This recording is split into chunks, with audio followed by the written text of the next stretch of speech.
Hello everyone, and welcome to another episode of Fragments with me, Lewis Kirk. I hope you all enjoyed the retreat series that's now come to an end. And if you haven't caught up, be sure to go back and check out the ones you might have missed. So today I'm going to be talking about books. So if you're not interested in books or keen about books and you've stumbled across this vlog accidentally, then you should probably just turn it off, because I'm going to talk about books, but a specific genre of books which I feel is a very easy way to read. A lot of people in the messages have spoken about, I'd like to make some more time for reading, I'd like to read a bit more. So I'm just going to share like a big part of my journey into reading and starting to love books was through the genre of autobiographies. So yeah, I've got some here in front of me, and I'm going to share my journey and how that took place. And so obviously, as with any book, unless you're studying at university, you're not going to read it if you're not interested in it. And it's much easier to read if you are interested. And so autobiographies, because they're normally based in a chronological way from birth and childhood, etc., up to when the book was written, if they are still alive, or up to their death if it was done after they passed away, it grabs you. So you're reading, you know, a general outline of the person's life if you know about them, and so it really draws you in, and you want to know what's coming next.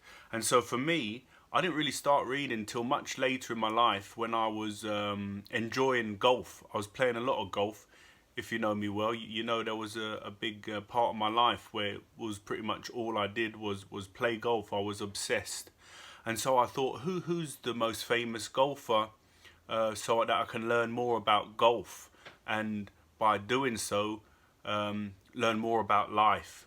And so the first place I started was Nick Faldo, Sir Nick Faldo now, and I read his autobiography. And again, if you're curious like myself, and you decide that you're going to read an autobiography, the author, the person, the individual, will make many references throughout that book, to this, to that, to whatever, stuff they learn, stuff they enjoyed, stuff they would participate in. And something that Nick Faldo mentioned, he referenced to a Deepak Chopra book, The 7 Spiritual Laws of Success. And so because I was curious, and I sensed the value in all this knowledge that comes from the autobiographies, I bought the book, and then I read that afterwards. And again, there's a lot of insights in there, and where I was in my life, it affected me a great deal. And yeah, if you decide and you start reading and you pick an autobiography, then there's many references and threads that you can follow. So from for a few years, all I was reading was just golf autobiographies, because that was my field of vision. Just golf autobiographies. I just love golf. All of these golfers inspire me. So another contemporary one was John Daly.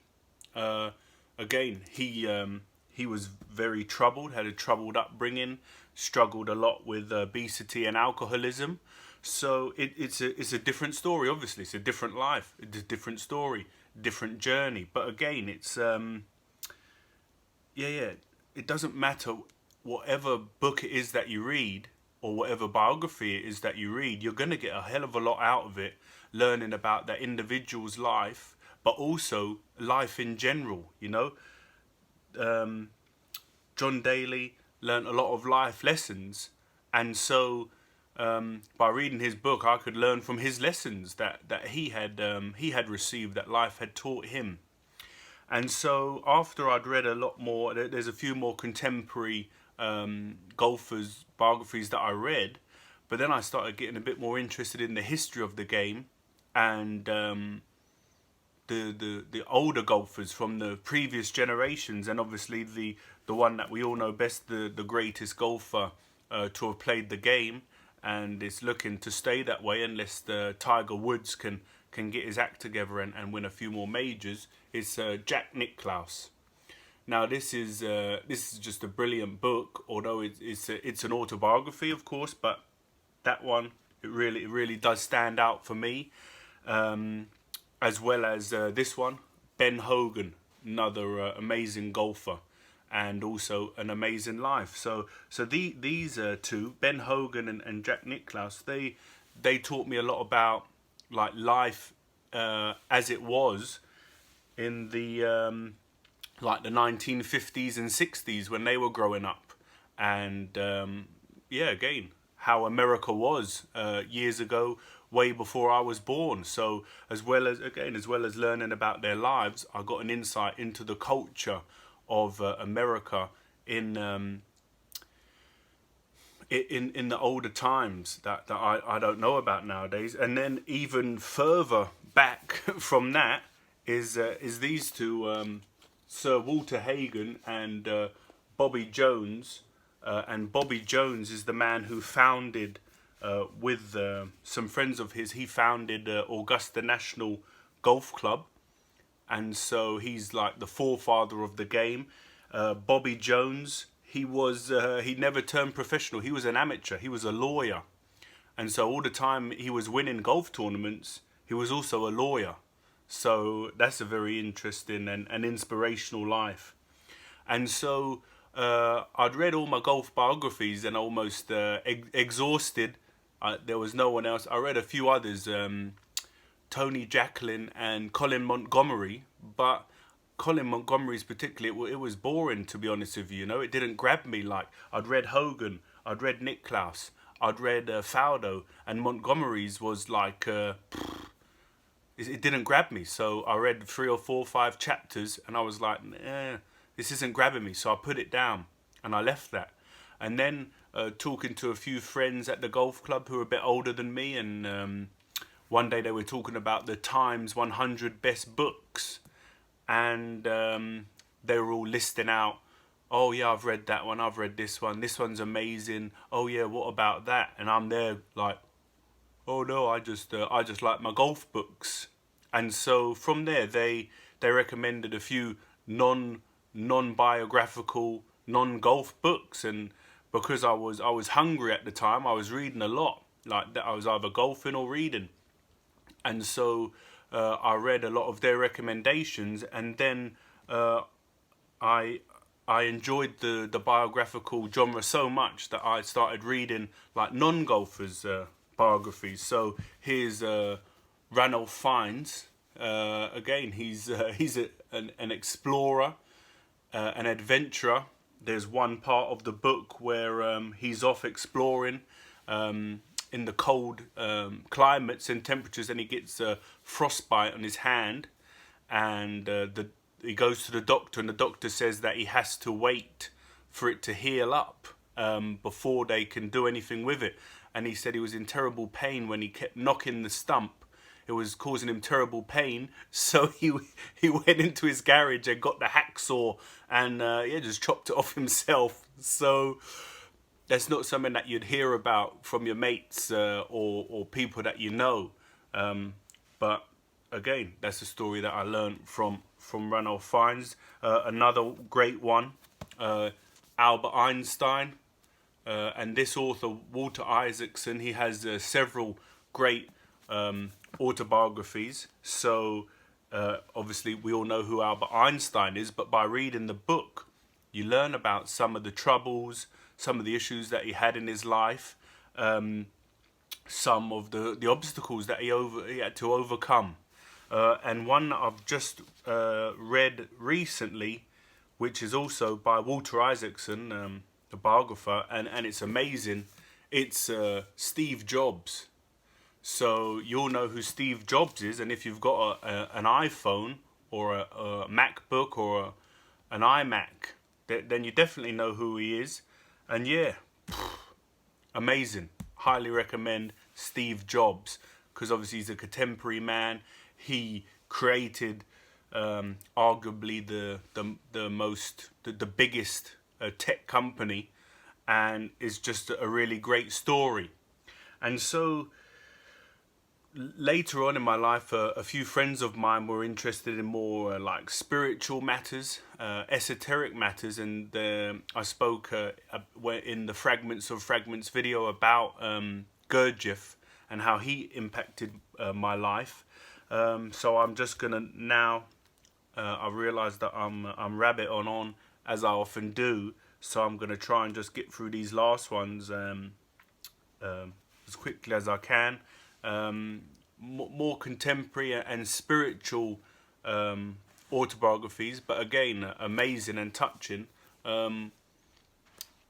Mahatma Gandhi, and so Mahatma Gandhi, he wasn't born Mahatma Gandhi. His name is Mohandas K. Gandhi, and why he's known as Mahatma is because Mahatma, it means great soul.